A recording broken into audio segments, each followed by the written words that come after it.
ZakPak, he's always there for you. ZakPak, only on YouTube. ZakPak, what will he do next? ZakPak, let's find out, 'cause it's on with the show.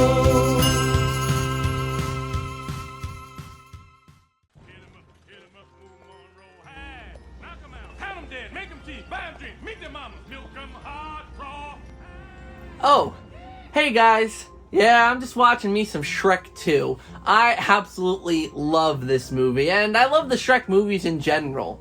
Even if I stopped caring around the time Shrek 3 came out, I still really think that Shreks 1 and 2 are absolute classics.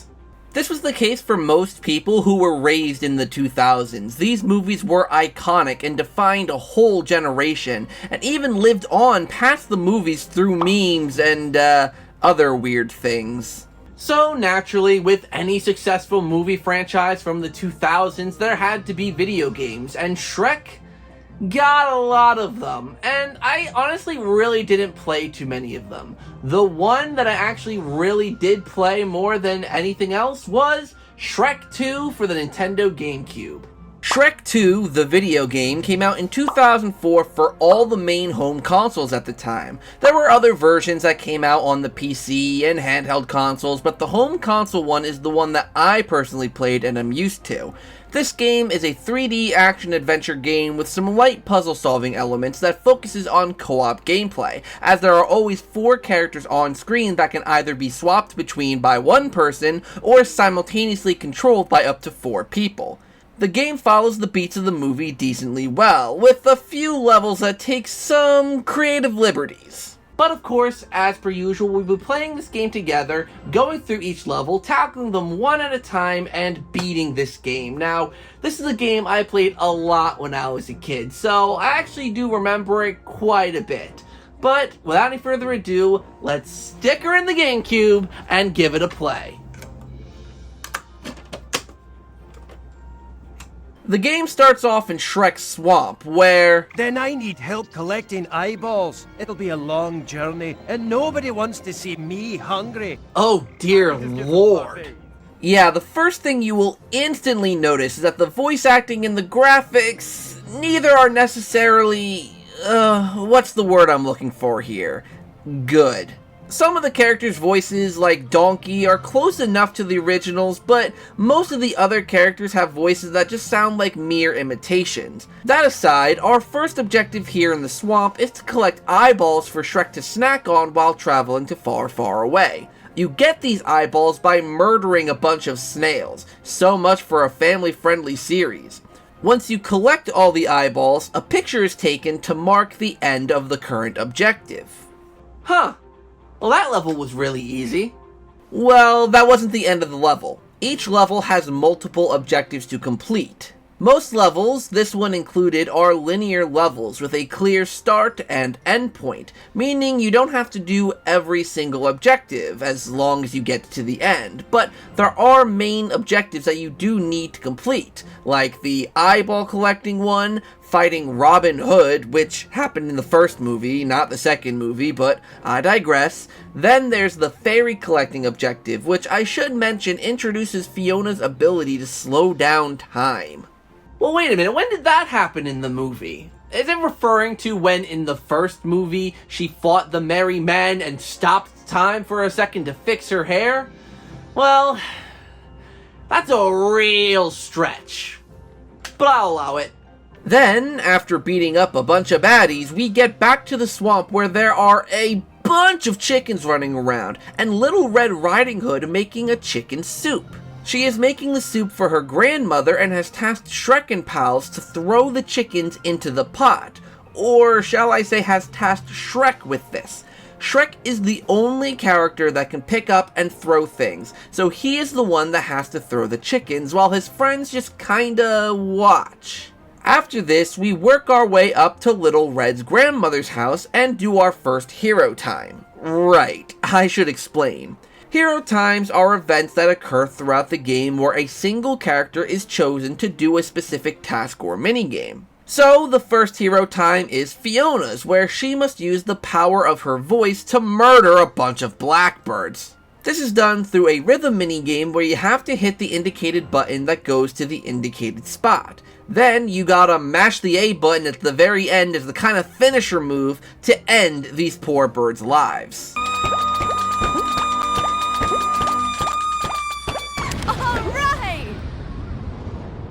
Level 2 takes place in the Spooky Forest, which is part of their journey to Far, Far Away. Here, a witch turns the horses back into the 3 blind mice, and Shrek and co. have to guide the mice up the mountain to the witch's keep.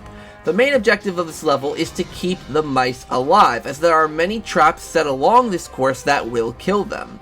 This level is honestly pretty straightforward, just a lot of combat and some light puzzle solving. The level ends on another hero time. This time, it is Donkey and Dragon that step into the spotlight.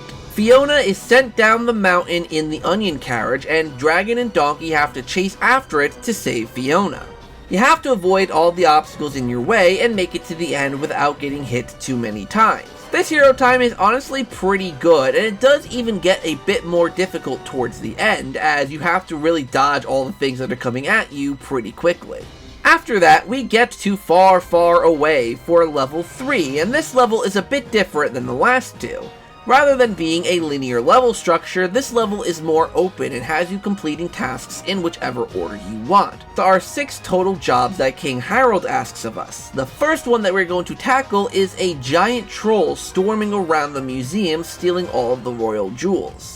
As he walks around, he drops the jewels, and the objective is to collect all 196 jewels without getting all of your characters killed.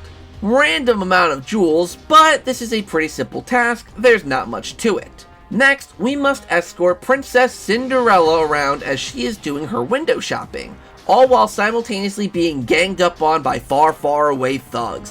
What I love about this objective is just how much of a diva they made Cinderella. I've been looking for that blasted other slipper.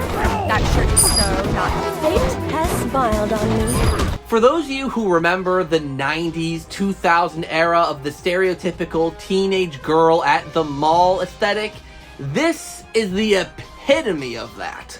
Admittingly, this objective actually does become pretty tough towards the end because, as Smash Mouth says, they don't stop coming. After this, we go into town where Humpty Dumpty had sat on a wall, then Humpty Dumpty had had a great fall, and now this green ogre and all of his friends have to put Humpty together again. You have to run around and collect all 7 fragments of Humpty Dumpty, all while taking on a bunch of thugs.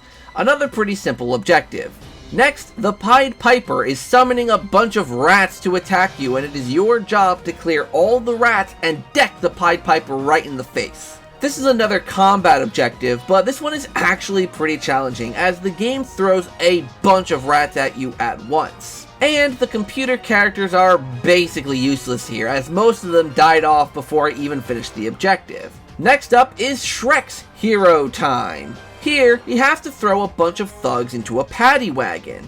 This hero time completely relies on Shrek's throwing abilities. The thugs are more focused on each other though as opposed to you, so they really don't attack you all too much. So honestly, this is a pretty easy hero time. Lastly, Friar's Fat Boy had a truck overturn and you need to gather up all of their chickens. This is basically identical to the chicken gathering mission from the first level, meaning that this is another objective based around Shrek's throwing ability. You technically can also punch the chickens into the pen, but really, Shrek's throw is way more effective. For a game that seems to focus on co-op, it is a bit weird how much this game focuses on singling out characters. Anyways, after this, we go back up to the king and tell him that we have completed the tasks, to which he sends us back to the castle and is told to hire the ogre killer by the Fairy Godmother, which leads us to the next level. Well, this is less of a level and more of a boss fight.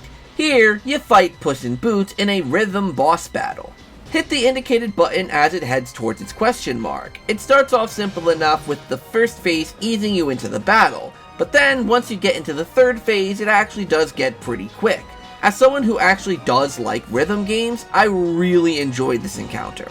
So, like in the movie, Puss in Boots joins your team and takes you to the Fairy Godmother's cottage. Now, so far, this game has actually stuck pretty close to the movie, but Next level is where they really started to deviate a little bit. Shrek and Co. can't get into the factory as the only appointments that day are for Little Red and a package coming from Jack and Jill's farm. Puss in Boots suggests going to get the package from the farm and bringing it back to the Fairy Godmother themselves. So this level is about working their way to that farm. This is another linear level with a few objectives to complete along the way. Between beating up pumpkins that came to life, guiding this weird-ass goat through the level, and even taking down a troll, there was a lot to do in this level. This is also the first level where you can play as Puss in Boots, and he is actually one of the most fun characters to play as in my opinion. And at the end of the level, Puss in Boots Hero Time came around, and it was a platforming challenge. It wasn't too difficult, but since this was a vertical platforming level, one wrong slip would send you all the way down to the bottom. No! Anyways, make it to the top, and that's the end of the level. Then we move on to Jack and Jill's farm. This level is more like Far, Far Away, where it's not really a linear level and is more like a minigame compilation. The three pigs are taking care of Jack and Jill's farm while they are away, and there are 5 different minigame-like objectives that the pigs want you to complete. Firstly, there's this minigame where you have to defend Jack's beanstalk from being eaten by rats, very similar to the Pied Piper minigame from Far, Far Away. Then there's another chicken gathering minigame, but unlike the other ones, this one doesn't require you to throw them. You just need to hit them and then touch them, and then they'll fly off. Again, pretty simple. Next, we have to find a literal needle in a haystack while being attacked by rats. I don't know if this is by design or if I was just very unlucky, but the needle was in the very last pile of hay that I had checked. Next up is Gingy's Hero Time, which is a quick platforming challenge. Here, he needs to fetch a pail of water at the top of the hill, like Jack and Jill usually do, all while dodging these giant tomatoes rolling at him. Psh, imagine getting flattened by giant tomatoes. Oh, I should really learn to shut up. Ah! Now, there's one more objective, and I can see it. It's beyond this buzzsaw, but I can't see how I'm supposed to get over there. Wait, is this what I think it is? Yes, that is a lever that with the GameCube's low resolution, as well as my shitty eyesight, I could barely make out. Anyways, the last minigame in this level is about catching eggs. These chickens are armed with rocket butts because they send these eggs absolutely flying. Anywho, catch the most eggs and you win the minigame.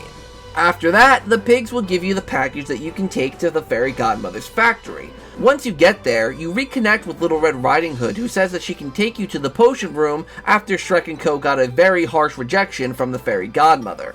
So, after solving some puzzles and fighting some goons, we eventually go into another hero time, this time with Little Red as she fights against the Fairy Godmother.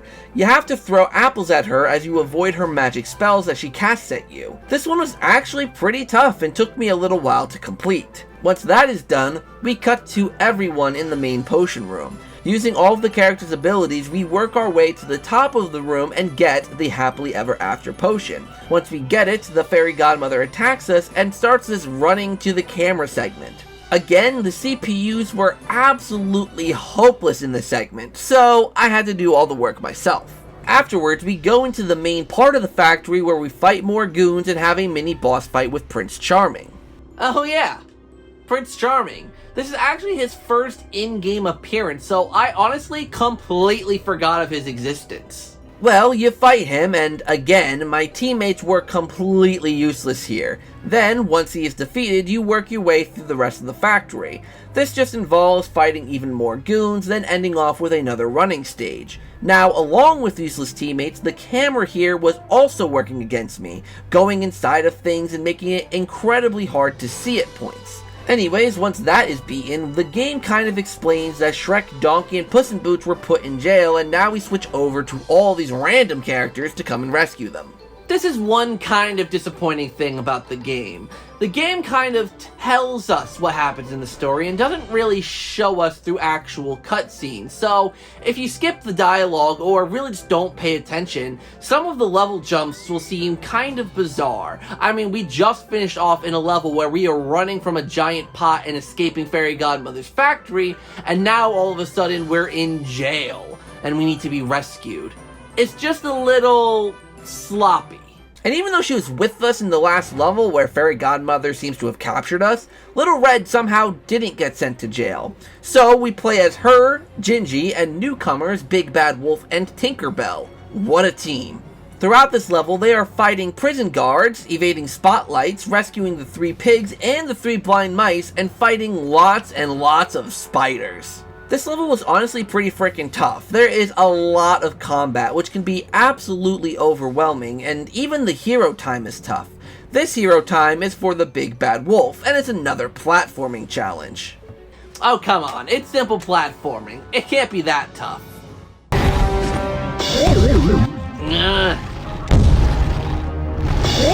Gah! Fuck! Once that is done, we move on to the next level, which takes place in the mines on the way to Far, Far Away. I should mention that by this point, Shrek and Donkey have already taken the Happily Ever After potion and are now in their handsome state. So, Shrek and Donkey now play as one, with Puss, Gingy, and Wolf being the other playable characters for this level. This is another tough level that focuses very heavily on the combat. I should mention that the combat in this game is nothing special. It is honestly just a lot of button mashing. Some characters are better than others though. For instance, I find Shrek and Donkey in this level to be the best, since they have a really powerful charge attack that is pretty effective. With Puss in Boots coming in a close second because, along with being pretty powerful as well, he is also pretty agile. Most characters have different traits to them to begin with Gingy having a really high jump and cookies that can attract enemies, Little Red having apples that she can throw, Big Bad Wolf having the ability to blow enemies, pause on that, Fiona being able to slow down time, etc, etc. So, each character does feel unique in their own way, and if I have to rank the characters, the ones that I feel personally are the best to me are Puss in Boots and Gingy, with the potionified Shrek and Donkey coming in a close third. Anyways, after fighting through all those enemies, we got another hero time. This time, it's Shrek and Donkey chasing down the Fairy Godmother as she steals Sleeping Beauty and drags her into a bunch of mines. Avoid all the obstacles long enough for the Fairy Godmother to take a lot of damage, and you win. This is another somewhat tough one, as I did end up even dying once. Wah, wah, wah. I'm Shrek. I'm never going to embrace my lovely Fiona again. That's it. Since when is the Fairy Godmother Irish? Next up, we're in Far, Far Away, and Mongo, the giant gingerbread man, is wreaking havoc in town. We gotta put out some fires and save some civilians because, as Papa Bear says, only we can prevent fires. Anyways, after we do that, it's up to the rooftops where we gotta help Mongo get to the end of the level. This involves using cannons to take out all the guards trying to halt Mongo from making progress, and using Gingy's cookies to have Mongo take out obstacles that block us from progressing. Once we lead Mongo to the castle, it is Handsome Shrek's second hero time, without Donkey though. Here, we have to use the cannons to take out all the hot air balloons trying to attack Mongo. Defend Mongo for long enough and he will take down the door and lead us to the final battle with the Fairy Godmother. For some reason, we transform back into our ogre forms before the fight against the Fairy Godmother, but it really doesn't matter that much. Alright, it's time to take out this Fairy Godmother once and for all. This boss fight is easily the toughest part of this game. Enemies are thrown at you left, right, and center. You fight trolls, the factory workers from earlier, knights, Prince Charming, the whole lot. And if you get killed, which is very likely here, you gotta start the whole fight all over again. Right. This may be hard, but we are going to do this. It's time for a hero.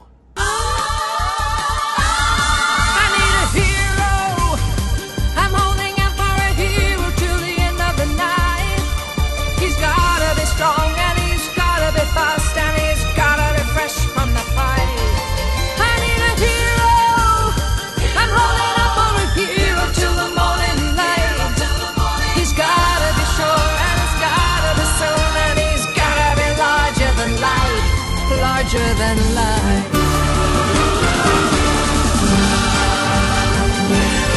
Oh, he's gotta be strong and he's gotta be fast and he's gotta be fresh from the fight. I need a hero. Ah, yes! We got her! What do you know? I can be beaten. Well, that's the game. Shrek and Fiona live happily ever after.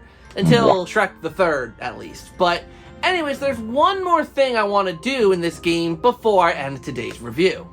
As you play the game, you unlock some bonus mini-games. They don't impact the story at all, but you can earn some coins through them, so they can be pretty good distractions. I didn't unlock all of them, but I will look through the ones I did unlock. The first one... Shark Tale? No. We're not going to be looking at that. Moving on. What's the next one? We got one here called Rain Coliseum. Here, you play as Little Red, and your objective is to break all of the chests and collect all of the coins before time runs out. This minigame is really easy and doesn't really do that much for me. Next up is Floating Floor. Here, you play as Gingy, and you gotta jump across these floating platforms as they rise, collecting as much treasure as you possibly can along the way, while working your way towards the exit. Now, you can finish this challenge early, but you'll miss out on getting a lot of the coins. Again, it's another simple minigame that isn't anything too crazy. The last minigame we'll talk about here is the Cloud Maze. Here we play as Puss in Boots and we gotta complete the maze. The maze is really simple and easy to complete, but again, if you take a longer, more complicated path and avoid the exit, you actually can earn more treasure, so it's up to you whichever path you take. So that's it! That's all the bonus content I've unlocked in Shrek 2, nothing more to look at here. No, we're not doing it. No. Fine. We'll watch the Shark Tale thing. This is just a simple trailer for the Shark Tale video game that was coming out later that year, featuring shark chases, taxi racing, and even groovy dancing. But I gotta admit, the person voicing Oscar here sounds like he'd rather be anywhere else than doing this trailer. Roll out with Oscar through fresh environments and fast talk your way to fame and fortune. Well, okay, maybe that's a game that we'll cover another day, but I still do have to think about what I'm gonna play through next time. Like hell. Hello there, ZakPak! Long time no see! Jeb? How did you escape from... Wait a minute, that's not even a real gun! That's an NES zapper!